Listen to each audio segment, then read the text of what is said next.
Welcome to History Corner. On the night of June 22nd, 1924, in the Hanover, Germany train station, a man was observed by two undercover officers arguing with a 15-year-old boy named Karl Fromm. The man approached police and insisted they arrest the youth on the charge of traveling with forged documents.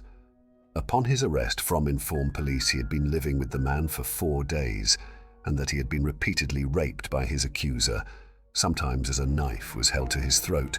The man's name was Fritz Haarmann, and he was arrested the following morning and charged with sexual assault. But this was just the tip of the iceberg. In the fractured society of post-World War I Germany, Hanover's streets were plagued by fear. Dozens of young men disappeared without a trace. The truth behind these vanishings revealed one of history's darkest criminal cases. This is the story of Fritz Haarmann, the Butcher of Hanover. Fritz Haarmann was born on October 25, 1879, in Hanover, Germany. The youngest of 6 children, he grew up in a strict and troubled household. His father, a bitter and domineering man, frequently abused his family. His mother, who was often sick, doted on young Fritz, offering him his only source of affection. From an early age, Haarmann's behavior raised concerns. He preferred playing with dolls and wearing his sister's clothes. Teachers described him as quiet, withdrawn, and prone to sudden mood changes. Though he struggled academically, his mother's protection kept him from facing serious consequences at school. As a teenager, Haarmann's troubling behavior escalated. He became more aggressive and was reportedly caught committing minor thefts. Concerned about his increasingly erratic actions, his family decided to send him to a military academy, hoping that strict discipline might set him on a better path. At 15, Haarmann joined a prestigious military academy. Surprisingly, he adapted well. The academy's rigid structure seemed to suit him, and he quickly earned a reputation as a skilled and obedient soldier. Instructors noted his competence, and he excelled in drills and weapon training. But his military career was cut short after only a year. Haarmann began experiencing severe headaches, fainting spells, and bizarre behavioral episodes. Military doctors diagnosed him with mental instability, a vague term often used at the time for psychological disorders. Declared unfit for service, he was discharged on medical grounds. This rejection devastated Haarmann, stripping away the only structure he had ever known. He returned to Hanover a changed and bitter man, setting the stage for his descent into crime.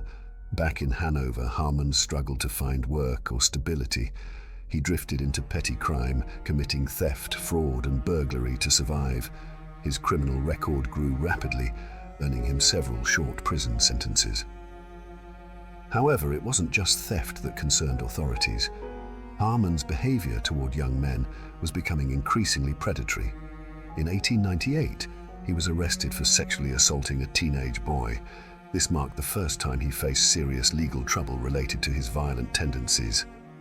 Found guilty, Haarmann was declared mentally unfit and committed to a psychiatric asylum. Doctors labeled him incurably deranged, recommending lifelong confinement.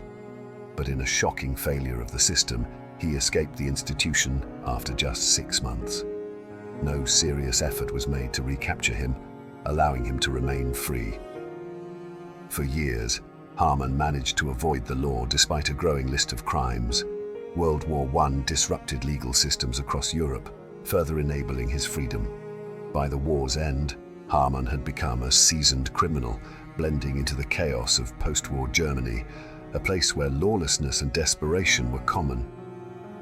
However, Haarmann was just getting started. His next move would place him closer to the police than anyone could have imagined. By 1918, post-war Germany was in disarray. Cities like Hanover were overrun with crime, black market trading, and homelessness. Fritz Haarmann returned to his old haunts, but this time he adopted a new strategy, working with the police. Haarmann presented himself as a helpful informant, offering tips on illegal trade and petty crime. His knowledge of the criminal underworld earned him the trust of local authorities, allowing him access to police stations and investigation files. His cooperation made him a valuable asset, but in reality, his work as an informant was a cunning cover. Haarmann's close ties to the police protected him from suspicion while granting him insider knowledge of investigations, a perfect setup for a man with deadly intentions.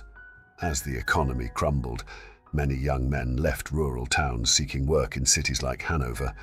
The train station became a meeting ground for vulnerable runaways desperate for jobs, food, or shelter, the perfect targets for a manipulative predator.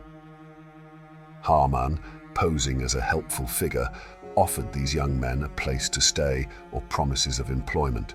Tragically, many accepted his offers, never to be seen again. Over time, families across Germany reported loved ones missing after traveling to Hanover. Witnesses occasionally recalled seeing these individuals in Haarmann's company, but with no clear evidence, police were unable to act. By 1924, the growing number of missing person cases couldn't be ignored. Hanover police faced public pressure to solve the disappearances. Investigators began to notice an unsettling pattern. Many missing youths had last been seen near the train station and in the company of Fritz Haarmann.